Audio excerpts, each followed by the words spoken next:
तो आज इस अधिवेशन का उद्देश्य यही है, जैसा कि हमारे कोषाध्यक्ष महोदय ने आपको बताया, ऑडिट भी करना है हमें। पार्टी के जो संविधान, हर एक पार्टी का अपना संविधान होता है और फिलहाल हमारे पार्टी का संविधान चुनाव आयोग को 14 पन्नों में सौंपा गया है।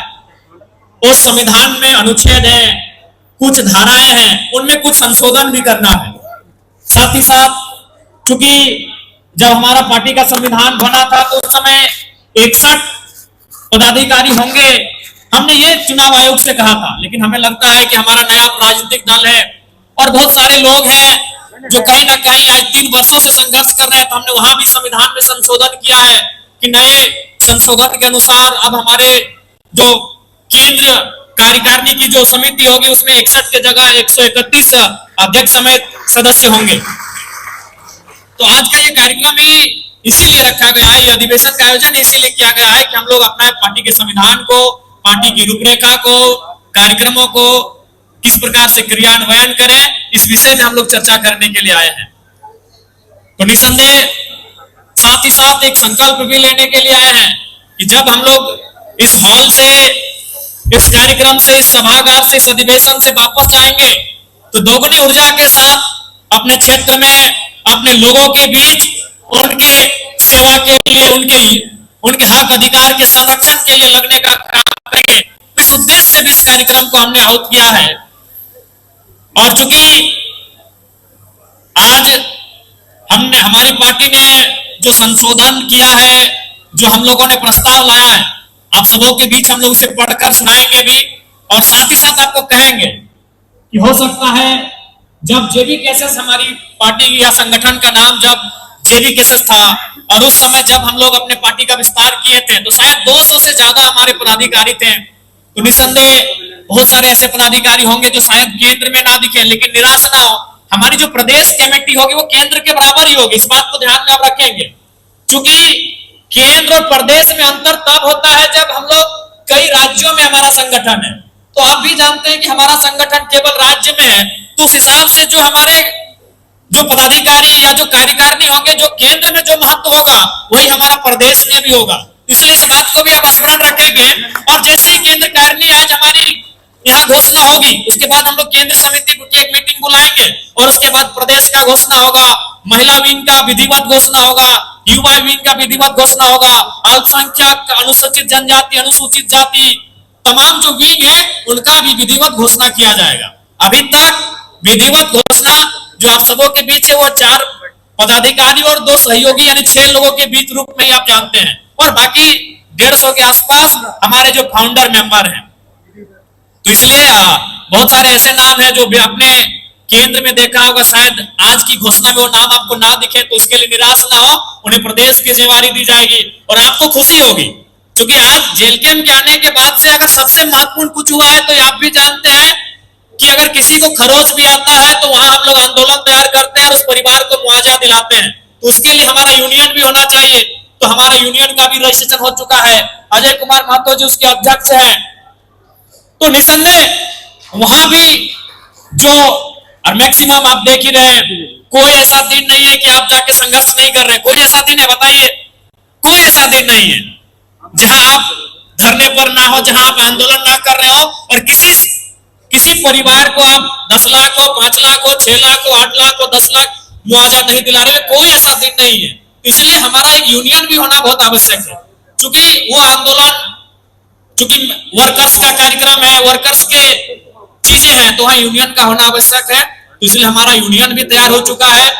निसंदेह यूनियन में भी आप जो हमारे संघर्षशील साथी हैं, बहुतों की दरकार हमें यूनियन में होगी, वे लोग यूनियन में दिखेंगे और प्रदेश एक महत्वपूर्ण हमारा अंग होगा, वो प्रदेश में दिखेंगे। तो इसलिए मैं आप सबों से आग्रह करूंगा कि आज के अधिवेशन सह इस बैठक में जिन प्रस्तावों की चर्चा होगी वो तो आप सबों के बीच होगी, साथ ही साथ कार्यकारिणी का विस्तार आपके सम्मुख ही किया जाएगा और निसंदेह जिनके नामों की घोषणा होगी उनका स्वागत करेंगे।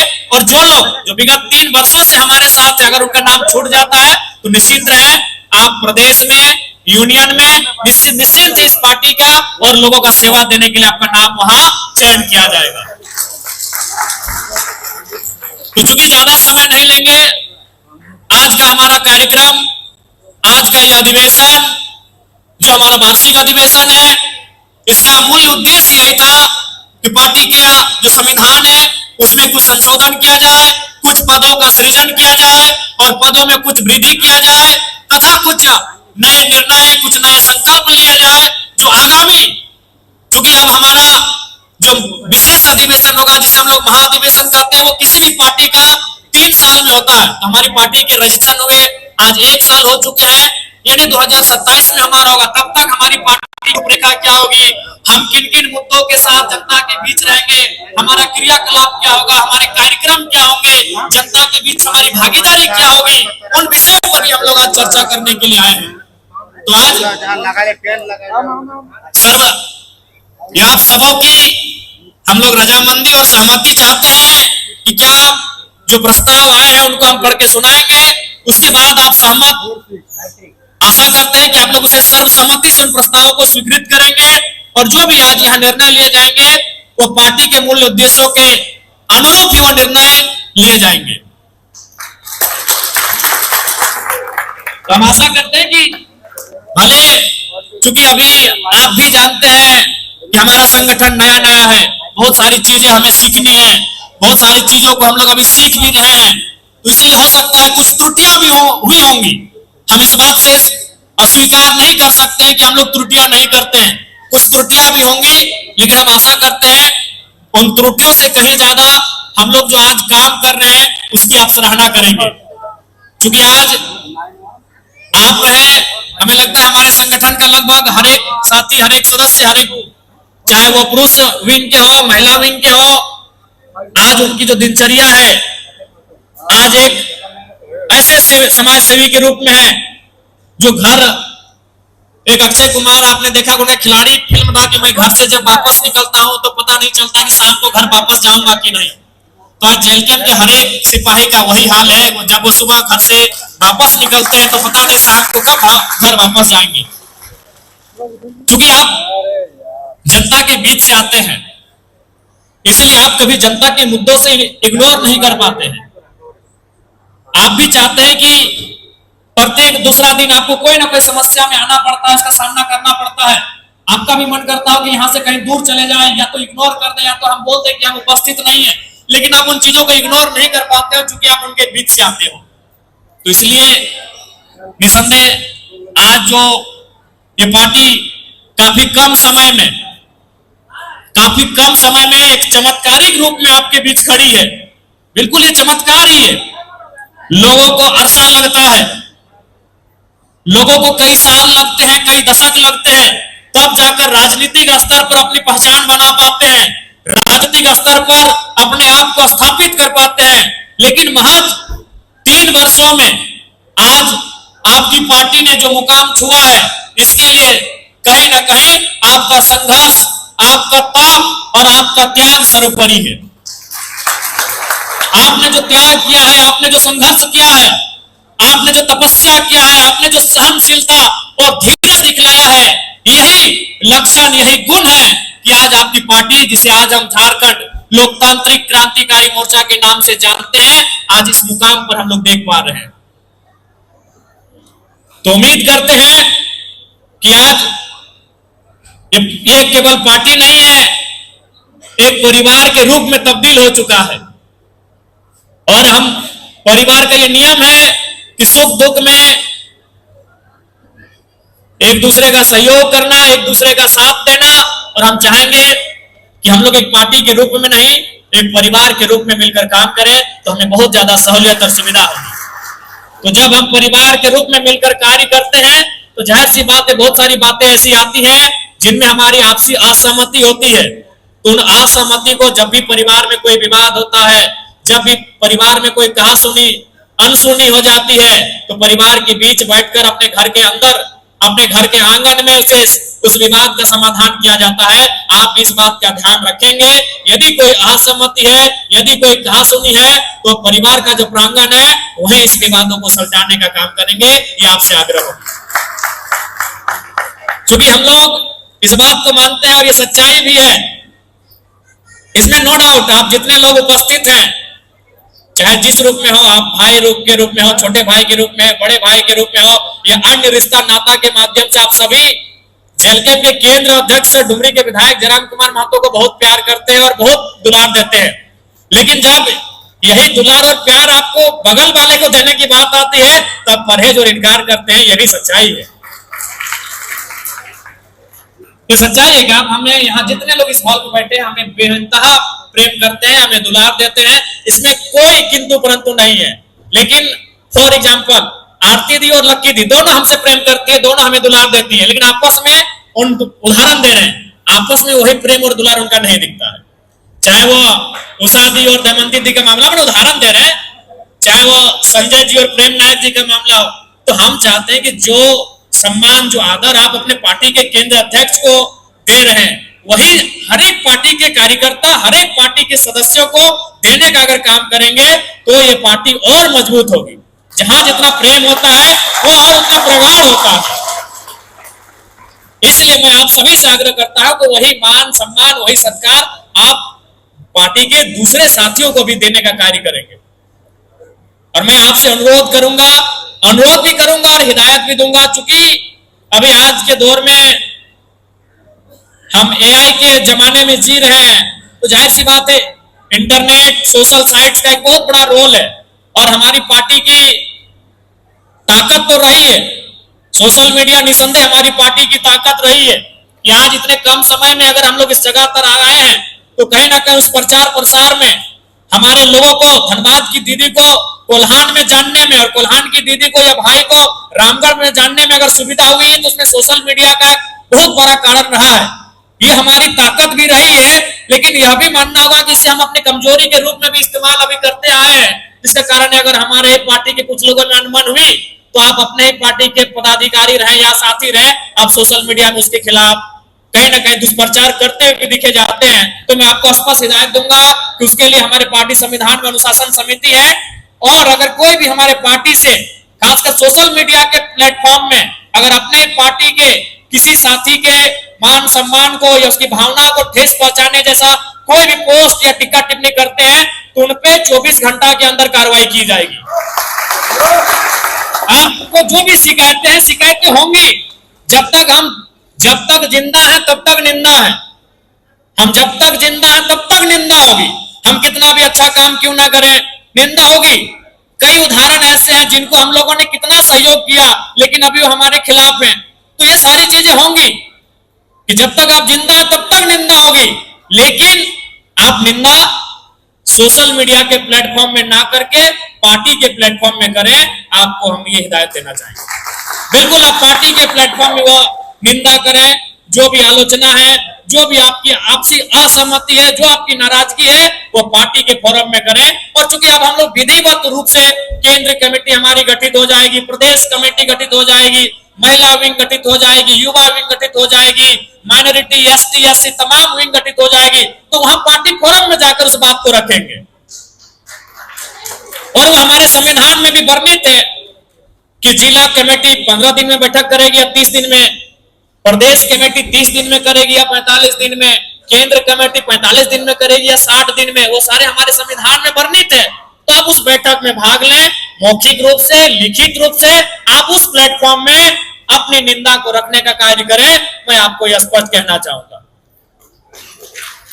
क्योंकि आज आपसे लोगों की उम्मीदें हैं। आज अब कहीं भी अगर तनिक भी किसी को खरोच आता है, तो सबसे पहले आपको याद करते हैं, चाहे वो कहीं का हो, घटना हो, दुर्घटना हो, कोई चीज हो। अगर किसी भी व्यक्ति को कुछ होता है, सबसे पहले वो चल के हमको याद करते हैं, क्योंकि उनको मालूम है कि ये लोग हमारा सहयोग करेंगे, उनको मालूम है कि ये लोग हम लोग के साथ जरूरत पड़ा तो रात भर धरने में बैठेंगे। आज आप बताइए, तो उन्होंने पार्टी स्तर पे कार्यक्रम किया है। अगर कोई भी आज, चूंकि यह कार्यक्रम जनरली जनता का कार्यक्रम ऑपोजिशन ही करती है, सरकार तो अपनी उपलब्धि गिनाती है। ऑपोजिशन में भी जो भी पार्टियां हैं, चाहे भारतीय जनता पार्टी रहे, आजसू रहे या कोई भी पार्टी रहे, जब से विधानसभा का चुनाव हुआ है, एक भी कार्यक्रम उनका बताइए जो जनता के लिए हुआ है। उन्होंने जब भी कार्यक्रम किया है, वो अपने पार्टी के फोरम में किया है। चाहे उन्हें सरकार की नीतियों के खिलाफ प्रखंड कार्यालय में धरना देना हो, चाहे कुछ भी, उनका पार्टी फोरम का कार्यक्रम है। लेकिन आप देख लीजिए, आप धनबाद में उस दिन धरना में बैठे थे दीदी लोग, क्या कोई पार्टी फोरम का कार्यक्रम था? नहीं, जनता कार्यक्रम था। ना ही कोई वहां बैनर था, ना ही कोई पोस्टर था। आप धरने में थे। कुछ दिन पहले मांडू में आप लोग धरना में बैठे थे। बगोदर में आप लोग रात को मुआवजा लेकर आए, तो क्या वहां कोई बैनर पोस्टर था? तो इस बात को मानिए कि पूरे राज्य में अगर जनता के लिए कोई काम कर रही है तो जेलगन कर रही है। बाकी कोई भी पार्टी है, आप पिछले जब से विधानसभा का चुनाव हुआ, जब से नई सरकार बनी है, आप एक कार्यक्रम मेरा बता दीजिए।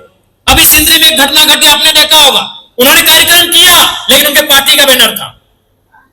आप हमको बताइए, हमने हजारों कार्यक्रम ऐसा किया जहां ना बैनर था, ना पोस्टर था, जहां हमारा नाम था। चूंकि ये हमारी आदत बन चुकी है, ये हमारी लत बन चुकी है कि जब तक समस्या होगी, जनता मुसीबत में होंगे तो हम वहां खड़े पाएंगे। तो लोग अगर आपसे उम्मीदें करते हैं, लोग अगर आपसे अपेक्षाएं रखते हैं, तो आप उनकी उम्मीदों को तभी पूरा कर पाएंगे जब आप संगठनिक रूप से मजबूत रहेंगे, आप एकजुट रहेंगे। इसलिए आपसे आग्रह होगी, आप सभी से मेरा, कि आप आपसी एकजुटता को, आपसी भाईचारे को और भाईचारा भी, हालांकि कोई बोलता नहीं है लेकिन दीदी लोग का बहुत ज्यादा एक्टिव मोड में रहती है। भाईचारा में दीदी लोग को भी जोड़ दिया जाता है, क्योंकि पुरुषवादी समाज रहा है हमारा, तो इस चीज को बरकरार रखेंगे। अभी देखिए, सुनीता जी और उषा जी दोनों को वोट देंगे, लेकिन थोड़ा हमको लगता है बातचीत बहुत कम होता है। और दोनों हमसे समान, देखिए राखी में दोनों हमको बुलाएंगे, हम दोनों हमको मिठाई खिलाएंगे, लेकिन आपस में एक दूसरे पे एक लोटा पानी तक नहीं पूछ रहे। हम उदाहरण दे रहे हैं, उदाहरण दे रहे हैं। तो ये परिस्थिति है हमारे राजनीतिक दल का।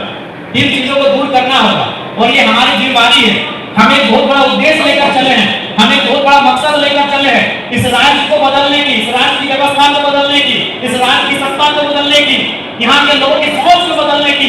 वो सपना, सोच तभी साकार होगा जब हम लोग एक साथ एक दिशा में काम करें।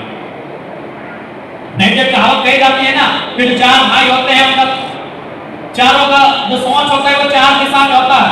बड़ा तुरंत तो बस एक ही टाइप का सोच एक दिशा में होता है। जब पिताजी को प्रखा दे रहे हैं तो उन्हें शमशान या कब्रिस्तान एक साथ जमा करता है। तो ये सोच नहीं होना चाहिए हमारा कि बाप। इसीलिए हम आपसे आग्रह करेंगे कि आज हमारे सांगठनिक दल में तो सबसे बड़ी अगर कुछ त्रुटि दिखती है मुझे और आपको भी दिखती है, तो हमारा यही आपसी समन्वय, आपसी सामंजस्य, आपसी मेलभाव, ये सबसे बड़ी खामी दिखती है। और इसे आप सभी को स्वीकार करना चाहिए, और स्वीकार ही नहीं, इसे सुधार करना चाहिए। स्वीकार को सुधार करना चाहिए। स्वीकार करते हुए मैं आपसे ये कहना चाहूंगा। तो ज्यादा समय नहीं लेंगे, क्योंकि आप लोग काफी दूर दराज से आए हैं और हमारे आज के इस कार्यक्रम का उद्देश्य केवल अपने पार्टी को, झारखंड लोक तांत्रिक क्रांति मोर्चा का जो सांगठनिक ढांचा है और उसमें जो सबसे पहले आता है वो केंद्र कार्यकारिणी आती है, और आज हम लोग वार्षिक अधिवेशन के माध्यम से या वार्षिक मीटिंग के माध्यम से उस केंद्र कार्यकारिणी का विस्तार करेंगे, और उसके बाद विधिवत रूप से तमाम जो हमारे विंग है उनका भी विस्तारीकरण किया जाएगा। और इसी उम्मीद और आशा के साथ कि आप लोग आने वाले जो दिन है, आने वाले जो समय है, जो चुनौतियां आएंगी, जो परिस्थितियां आएंगी, उनका सामना करते हुए, उन्हें स्वीकार करते हुए बहुत ही सशक्त होकर मजबूती के साथ आगे बढ़ने का काम करेंगे। मैं आपसे आशा रखता हूं और आपसे भरोसा रखता हूं। बाकी चाहेंगे कि जो हमारा पार्टी का जो प्रस्ताव आप सबों को भी पहले पढ़ के सुनाया जाएगा, उसके बाद आपसे एक राय दी जाएगी क्या समर्थन में है या नहीं है। चूंकि लोकतांत्रिक पार्टी है, भले लिखा कहीं गया हो, लेकिन उस पर सहमति असहमति सार्वजनिक होना चाहिए। और बिल्कुल आप सबों के बीच वो प्रस्ताव एकत्र करके रखे जाएंगे। आप हाथ खड़ा करके उसमें सहमति असहमति दर्ज कराएंगे। जिस प्रस्ताव में सहमति के पक्ष में संख्या ज्यादा होगी उसे स्वीकृत किया जाएगा, और आगे असहमति के प्रस्ताव में संख्या ज्यादा होगी तो उसे अस्वीकृत किया जाएगा, उसे संशोधन किया जाएगा। तब चाहेंगे कि प्रस्ताव को पढ़ा जाए। हम 2-4 लाइन पढ़ देते हैं, उसके बाद चाहेंगे पार्टी के बाकी पदाधिकारी से पढ़ेंगे।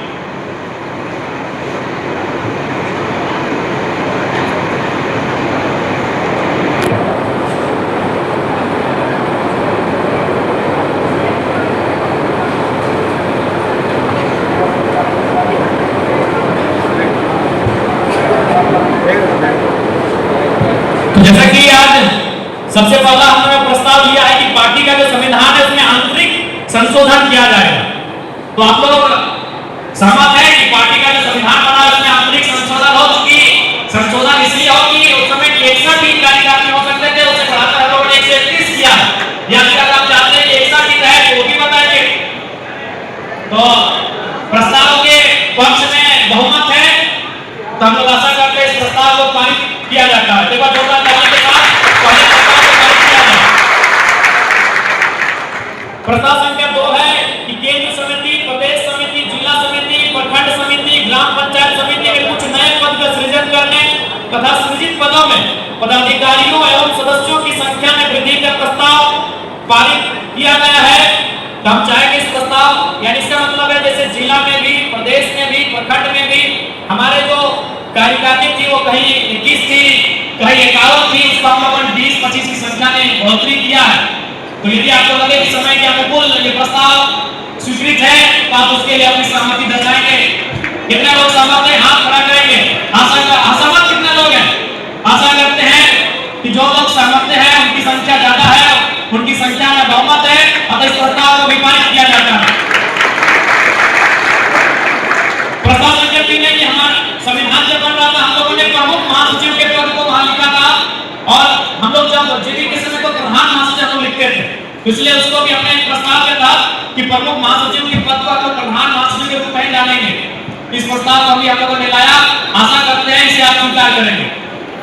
चलिए बहुमत है और प्रस्ताव को स्वीकृत किया जाता है। प्रस्ताव संख्या 4 है कि केंद्रीय संगठन में अध्यक्ष सहित 131 सदस्य होंगे। केंद्रीय संगठन जो हमारा होगा कार्यकारिणी का सेंट्रल वर्किंग कमेटी CWC, जिसमें 131 मेंबर होंगे अध्यक्ष सहित, जिसमें अध्यक्ष 1, वरीय उपाध्यक्ष 9, उपाध्यक्ष 17, प्रधान महासचिव 1, महासचिव 13, संगठन महासचिव 15, सचिव 17, संगठन सचिव 17, कोषाध्यक्ष 1, प्रवक्ता 7 तथा कार्यकारिणी सदस्य 31 होंगे। जो इस प्रस्ताव के पक्ष में है अपना हाथ खड़ा करेंगे, जो पक्ष में नहीं है वो हाथ खड़ा करेंगे। आशा करते हैं इस प्रस्ताव के पक्ष में बहुमत है, प्रस्ताव को पारित किया जाता है। प्रस्ताव संख्या 5 है कि प्रदेश समिति में, ये सेंट्रल हो गया, आपने सेंट्रल में सुना कि अध्यक्ष समेत 131 मेंबर होंगे।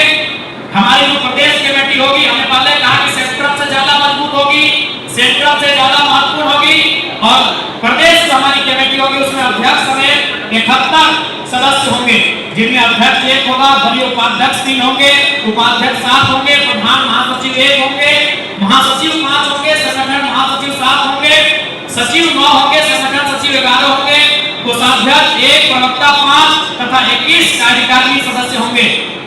तो इस प्रस्ताव को इस फोरम पे लाया जाता है। जो लोग सहमत हैं, पक्ष में है, हाथ खड़ा करेंगे। ऐसा लग रहा है इस प्रस्ताव के पक्ष में बहुमत है, इस प्रस्ताव को भी स्वीकृत किया जाता है, पारित किया जाता है। उसके बाद हमारी जिला समिति है। जिला समिति में अध्यक्ष सहित 31 सदस्य होंगे, जिसमें अध्यक्ष 1, उपाध्यक्ष 5, महासचिव 2, सचिव 5, कोषाध्यक्ष 1, प्रवक्ता 2, वरीय उपाध्यक्ष 2 और कार्यकारिणी सदस्य 13 होंगे। जो इस प्रस्ताव के पक्ष में है अपना हाथ खड़ा करेंगे। उम्मीद करते हैं इस प्रस्ताव के पक्ष में बहुमत है, इस प्रस्ताव को भी पारित किया जाता है। प्रखंड समिति में अध्यक्ष सहित 21 सदस्य होंगे, जिसमें अध्यक्ष 1, उपाध्यक्ष 3, महासचिव 1, सचिव 3, कोषाध्यक्ष 1, प्रवक्ता 1 एवं कार्यकारिणी सदस्य 11 होंगे। इस प्रस्ताव को इस फोरम में लाया जाता है। उम्मीद करते हैं प्रस्ताव के पक्ष में बहुमत है, प्रखंड कार्यकारिणी के प्रस्ताव को भी स्वीकृत किया जाता है, पारित किया जाता है। ग्राम पंचायत समिति में अध्यक्ष सहित 11 सदस्य होंगे, जिसमें अध्यक्ष 1, उपाध्यक्ष 2, सचिव 2, कोषाध्यक्ष 1 एवं कार्यकारिणी सदस्य 5 होंगे। उम्मीद करते हैं इस प्रस्ताव के पक्ष में बहुमत है, इस प्रस्ताव को भी पारित किया जाता है।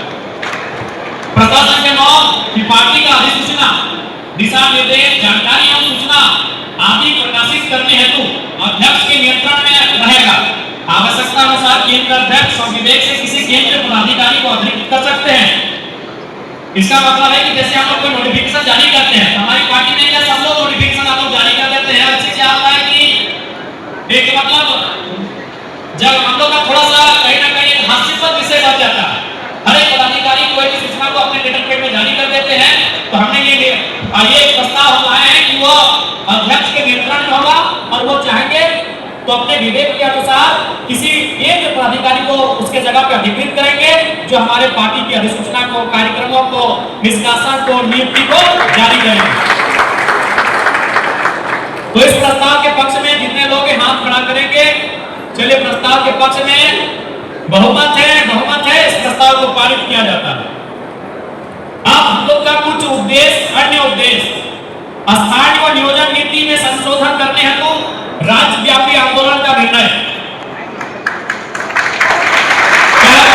क्योंकि अब ये उद्देश्य 2027 तक के लिए जब हमारा अगला अधिवेशन ना हो, महाधिवेशन यानी आने वाले 2 वर्षों में जेएनके पार्टी राज्य स्तर में स्थानीय नीति और नियोजन नीति क्योंकि जिनकी अभी सरकार है वो लागू कैसे करेंगे, उसके लिए जन आंदोलन कैसे तैयार होगा, इसे राज्यव्यापी कैसे बनाया जाएगा, ये कार्यक्रम हमारे मुख्य एजेंडे में शामिल किया गया है। तो आशा करते हैं आप इसे सहमत होंगे। आगे है उद्योग, खनन, जलाशय तथा अन्य परियोजना के कारण जितने लोग विस्थापित हुए हैं, आप भी जान रहे हैं कि विस्थापन हमारे राज्य की एक सबसे बड़ी समस्या बनती जा रही है। तो जितने लोग विस्थापित हो रहे हैं या विस्थापित हुए हैं, उनकी समस्याओं के समाधान हेतु सबसे पहले उन्हें एकत्रित किया जाएगा, एकजुट किया जाएगा और राज्यव्यापी आंदोलन संघर्ष तैयार किया जाएगा। ये हमारे पार्टी के आने वाले 2 वर्षों का कार्यक्रम में शामिल किया गया है। आशा करते हैं आप इसके पक्ष में हैं, इसे स्वीकृति देंगे। क्षेत्रीय एवं जनजातीय भाषाओं के संरक्षण एवं प्रोत्साहन हेतु हमारा संघर्ष आगे आने वाले दिनों में दिखेगा। अभी हाल ही में विश्वविद्यालय में कुड़माली भाषा की मांग को लेकर, तो कोल्हान में कहीं हो भाषा की मांग को लेकर, कहीं संस्थानी को कोई खंडा भाषा की मांग को लेकर छात्र लगातार आंदोलित हैं। तो चूंकि झारखंड राज्य में स्थानीयता का एक महत्व है, चाहे वो लोक कला हो, लोक संस्कृति हो, लोक व्यवहार हो, तो हमारे एजेंडे में यह भी शामिल है कि आने वाले जो 2 वर्षों का हमारा कार्यक्रम होगा, ये विषय भी सम्मिलित होगा। तो हम चाहते हैं कि इस प्रस्ताव को फोरम में रखा जाता है, इस निर्णय को आपके बीच रखा जाता है। चलिए बहुमत दिख रहा है, इसे स्वीकृत किया जाता है। और बाकी सर्व कार्यकारिणी का विस्तार हम चाहेंगे, हम केवल कार्यकारिणी सदस्य को पढ़ देते हैं, जो कार्यकारिणी होंगे, जो मैं सब लोग पदाधिकारियों को याद रखते हैं, लेकिन कार्यकारिणी बहुत महत्वपूर्ण होती है।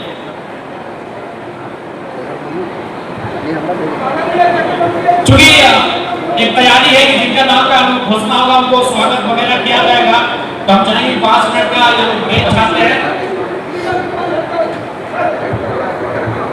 बाकी आज के इस कार्यक्रम में क्यों इस कार्यक्रम का आयोजन किया गया था, आप सबों के बीच हम लोगों ने, हमारे सभी पदाधिकारियों ने, संचालन करने वाले साथियों ने विस्तृत रूप से रखा है। यह एक कोरम पूरा करने का कार्यक्रम है। यह कार्यक्रम चुनाव आयोग को अपना हिसाब देने का कार्यक्रम है। इसीलिए बहुत सारे लोग नहीं आए होंगे, उन्हें सूचना नहीं मिली होगी। तो आपको निस्संदेह जो टेलीफोन करेंगे, जो लोग आए हैं, या फिर आप खुद जाकर को टेलीफोन करेंगे, हाथ के हाथ में रखने न करें। ऐसा भी परिस्थिति हमारे राजनीतिक दल में होता है, तो आपसे नम्र निवेदन होगा, जो भी आपको फोन करें, कम से कम आप जेएनके के केंद्र कार्यकारिणी या अगर जो लोग केंद्र कार्यकारिणी नहीं है, लोग प्रदेश कार्यकारिणी में होंगे, तो आप इस राज्य के उभरते हुए पार्टी के बहुत बड़े कार्यकारिणी ज्ञान बनने जा रहे हैं। तो आपकी इतनी क्षमता तो होनी चाहिए कि कोई अगर नाराज से भी गुस्से से अगर आपको कॉल करे, तो आप कम से कम 30-40 सेकंड में उसके गुस्से को शांत कर सके, उसका उत्तर दे सके कि आपकी